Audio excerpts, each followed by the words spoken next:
어제 QTA 본문의 마지막 14절에 보면 다음과 같이 기록되어 있습니다. 요셉이 아버지를 장사한 후에 애굽으로 함께 돌아왔더라. 요셉과 형제들은 한 마음으로 아버지의 유언을 지키기 위해서 가나안에 갔습니다. 그리고 그곳에 가서 아버지 장사한 후에 돌아왔습니다. 얼마나 보기 좋은 부분입니까?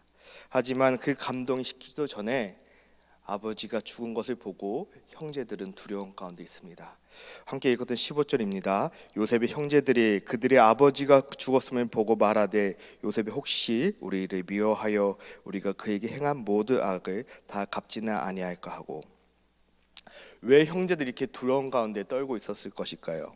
그것은 그 당시의 풍습을 알면 이해가 됩니다. 그 당시의 풍습은 아버지가 살아있는 동안에는 형제들의 원수지간이라도 참아야 합니다. 하지만 아버지가 죽고 나서는 그것이 무너지게 되는 것입니다. 이제 아버지가 죽었습니다. 이제 혹시나 요셉이 자기들에게 이제 복수할까 봐 형제들은 두려움 가운데 있습니다. 형제들 이런 두려움이 있는 것은 오랜 시간 지났어도 요셉을 죽이려 하였던 상인들에게 팔아버려 하였던 것들에 대해서 그들은 잊어버리지 못하기 때문입니다. 그들은 지난날 요셉에게 행하였던 것이 얼마나 악한 일인지 스스로 인정하는 부분입니다. 오랜 시간이 지났어도 형제들은 자신들의 죄에서 억눌려서 자유롭지 못한 것입니다. 그렇기에 두려움 가운데 있는 것입니다. 이처럼 죄는 우리를 두렵게 하는 것입니다. 이제 형제들이 누군가를 통해 요셉에게 말을 전합니다. 그들이 전한 말의 내용은 야곱의 유언입니다. 그리고 여기서 사용한 단어를 보면 요셉에게 야곱의 유언을 명령하여 전한다라고 말하는 것이 흥미롭습니다. 두려움 가운데 있는 형제들이 요셉에게 아버지의 마지막 유언 명령하듯 정합니다. 그리고 그 내용은 무엇이었을까요? 17절입니다. 너희는 이같이 요셉에게 이르라. 내 형들이 내게 악을 행하였을지라도 이제 바란건대 그들의 허물과 죄를 용서하라 하셨나니 당신 아버지의 하나님의 종들은 우리 죄를 이제 용서하소서 하매. 명령하며 전한 이유는 그것이 아버지의 유언이기 때문입니다. 이것이 진정 야곱이 남긴 유언인지는 성경은 따로 언급하고 있지 않았기에 알 수 없습니다.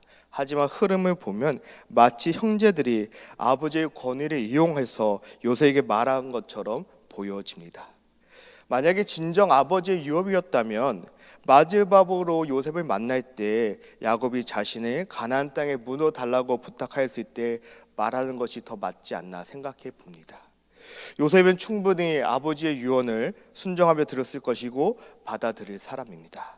그런데 그때는 언급하지 않다가 아버지가 장사 지낸 후에 갑자기 누군가를 통해서 요셉에게 아버지의 유언이라고 하면서 뻔뻔하게 우리의 죄, 즉 형제들의 죄를 용서하라고 명령하는 것입니다.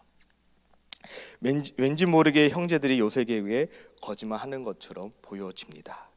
이분에 대해서는 알 수 없습니다. 중요한 것은 아버지 유언을 전해드린 요셉은 그 말을 들었을 때 울었다는 것입니다. 요셉은 왜 울었을까요? 그 눈물의 의미는 어떤 의미였을까요? 성경은 요셉의 눈물을 흘린 후에 어떤 일이 일어난지를 기록하고 있습니다. 18절입니다. 그의 형제들이 또 친히 와서 요셉의 앞에 엎드려 이르되 우리는 당신의 종들이니이다. 누군가 형들의 말을 요셉에게 전달하였습니다. 그리고 요셉이 우는 것을 또 누군가가 형들에게 전달하였습니다. 그렇게 형제들이 직접 요셉을 찾아왔고 앞에 엎드려 종들이라고 말하고 있습니다. 혹시 자신들에게 복수할까 봐 흘린 분노에 찬 눈물이 아닐까 싶어서 왔습니다. 그들은 요셉을 찾아와서 엎드려 절하였습니다. 그들은 자신을 살려달라고 요셉에게 간청하는 모습입니다. 이런 형들의 모습을 보고 요셉은 두려워하지 말라라고 2차례나 말하고 있습니다. 두려움에 떨고 있는 형들을 마음을 안심시키고 있습니다. 그 안심시킴에 있어서 요셉은 첫 번째로 자신이 하나님을 대신할 수 없다고 고백합니다. 그리고 두 번째로 하나님께서 악을 선으로 바꾸셨다고 고백합니다. 그리고 마지막에는 형제들과 그리고 자녀들을 지켜준다고 약속합니다. 요셉의 눈물을 흘린 이유는 아마도 안타까운 마음에 흘린 눈물이지 않을까 생각해 봅니다. 요셉은 어떤 부분이 안타까웠을까요? 어쩌면 오랜 시간이 지났어도 여전히 자신들이 저지른 죄 때문에 두려움에 떨고 있는 형제들의 모습에 안타까웠을 것 같습니다. 그리고 여전히 하나님을 의지하지 못하고 자신들의 방법을 의지하며 살아보기 위해서 노력하는 그들의 모습이 때문이지 않나 싶습니다. 형들이 애굽에서 사는 동안에 자신에 대한 두려운 마음을 품고 살아왔다는 사실에 눈물을 흘렸던 것 같습니다. 아니면 답답한 마음에 눈물을 흘렸던 것 같습니다. 내가 이렇게까지 사랑하고 품어주고 있는데, 가지고 아끼고 생각하는데 어떻게 아직도 나를 믿지 못하는 형제들을 보면서 답답한 마음에 눈물을 흘렸을 수도 있습니다. 아니면 하나님의 섭리를 깨닫는 눈물일 수도 있습니다. 형들이 자신에게 하였던 행동을 통해서 하나님의 계획하심이 이루어졌다고 받아들이는 눈물일 수도 있습니다. 지난날 자신이 경험했던 일들이 주마등처럼 지나가면서 이 모든 것이 나에게 보여주신 하나님의 꿈을 이루기 위한 것이고, 그리고 나를 통해 지금 백성들의 생명을 보존하고 번성하기 위해 내가 쓰임받았구나라고 깨닫는 눈물일 수도 있습니다. 어떤 이유의 눈물인지 성경은 기록하고 있지는 않지만 뒤쪽을 통해 알 수 있는 것은 요셉의 마음에는 형제들이 그렇게 두려워하였던 복수하려는 마음은 없다는 사실은 확실합니다. 그의 고백을 통하여서 요셉의 삶의 주인이 주님이시라는 것을 분명히 알게 되는 부분입니다. 내 삶의 주인이 내가 아닌데 어떻게 내가 판단하냐는 것입니다. 비록 형들이 나에게 악을 행하였지만 하나님께 그것을 선으로 바꾸셨다는 것을 고백합니다. 이 모든 일이 지나 보니까 하나님의 섭리 가운데 일어난 일이었다는 것을 형들에게 선포하고 있는 것입니다.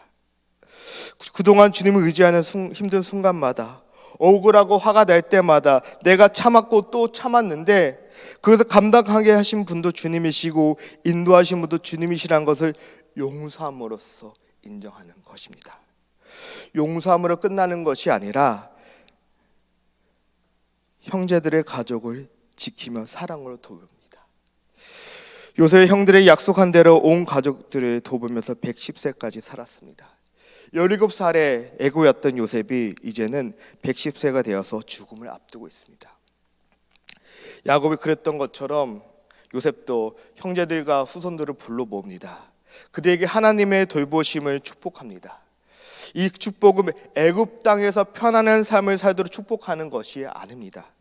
애굽의 총리로 마지막으로 애굽 사람들에게 가족들을 잘 부탁하고 그런 것이 아닙니다.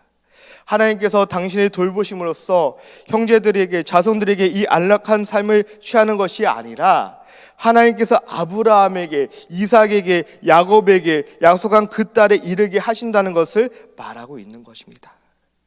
야곱의 유업을 통해서 들었던 약속의 땅을 언젠가는 하나님 반드시 인도하실 거라는 것을 믿는 것입니다. 그리고 그때 자신의 유골도 가지고 가달라는 것을 당부합니다. 아브라함부터 요셉까지 아무도 하나님의 언약의 성취를 목격한 사람은 없습니다.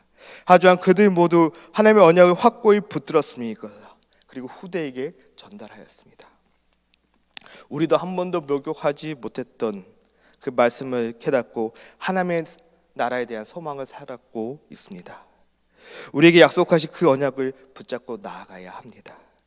창세기는 하나님의 천지 창조로 시작하여서 그리고 오늘 마지막 장에 요셉의 죽음으로 마무리됩니다. 단순히 죽음이 아니라 마치 새로운 시작, 또 언약의 백성들이 언약의 땅으로 갈 것을 기대하게 합니다. 이 땅에 살아가는 우리도 언젠가 오신 그리스도를 바라보며 매일매일 삶 속에서 그분의 섭리 가운데 살아가기 바랍니다. 요셉은 자신의 삶의 주인이 주님이시라는 것을 인정합니다. 그렇기에 하나님의 섭리 가운데 형제들 용서함으로써 그리고 사랑함으로써 통하여서 증명하였습니다. 사랑하는 한미교회 성도 여러분, 우리도 이 땅에 주님께서 주신 사명을 감당함에 있어서 우리가 주님께 붙잡힌 바 되어서 우리에게 용서와 사랑의 열매가 있기를 주님의 이름으로 축원합니다. 아멘. 오늘 주신 말씀 놓고 함께 기도하기 원합니다.